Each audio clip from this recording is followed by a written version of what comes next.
Okay, so today we're going to look at the inside of one of these RTS power stations. Or power supplies rather. This is a model PS8, I guess. Anyway, so one of these has all three of these actually have the same problem. And the problem is that they have a buzz when you plug in the belt pack into the system and you listen to it. Some of them have a faint buzz and some of them have a louder buzz. So I'll let you listen to what that sounds like.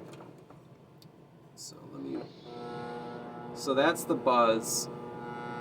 You should be able to hear that.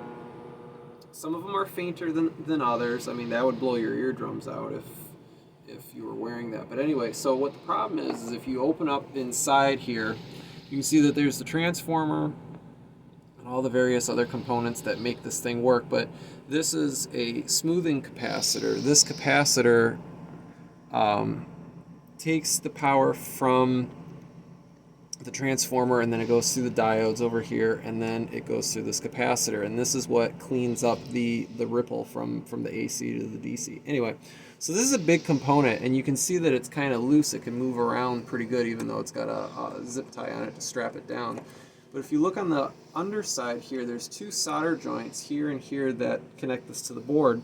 This one looks okay, but if you look at this one really closely, and you might want to go a little bit lower, or on this angle, try that angle. Focus. There we go.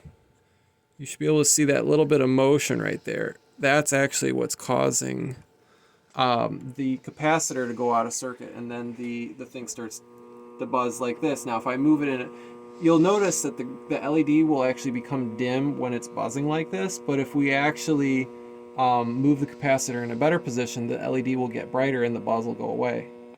So there we go. So now we're in a better position. The LED is much brighter and the buzz is gone.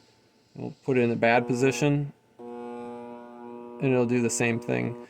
So anyway, so all we have to do is just run a soldering iron over, I'm going to do these two joints, and it should be good for another, 30 years of service. So anyway, thanks for watching. I'll see you guys in the next video. Take care.